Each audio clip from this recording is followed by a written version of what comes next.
Varanasi teaser గురించి నేను చెప్పేదేం లేదు మామ.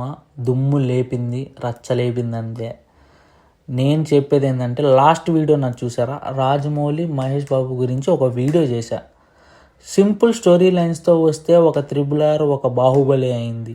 అదే మన ఒక అఖండ భారతం యొక్క చరిత్ర, మన దేవుళ్ళ గురించి తీస్తే, అప్పుడు త్రేతాయుగం నుంచి ఇప్పుడు 2027 వరకు సీక్వెన్స్లు మన చరిత్రని విత్ లాజిక్, సైన్స్, మనది ప్రతి ఒక్కటి సైన్స్కి ముడిపడి ఉంటాయి. మనమే ఒక సైన్స్, మన చరిత్రే ఒక సైన్స్ పెట్టి తీస్తే రాజమౌళి విజన్లో, రామాయణం చాలామంది తీసుంటారు, కానీ రాజమౌళి యొక్క విజన్ అది ప్రజెంటేషన్ చేయటం అది వేరు.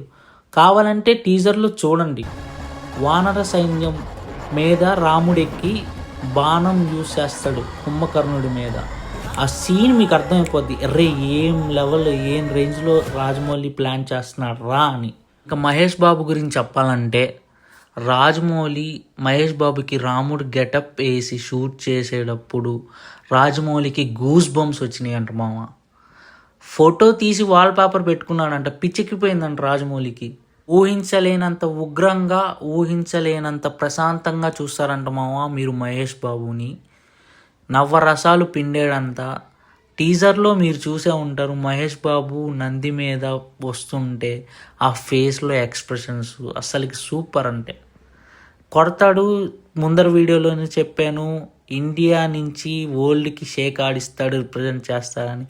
ఇప్పుడు అదే మాట మీద ఉన్నాను. సినిమా రిలీజ్ అయిన తర్వాత కూడా అదే మాట మీద ఉంటాను. అంతే మామ, బాయ్ బాయ్.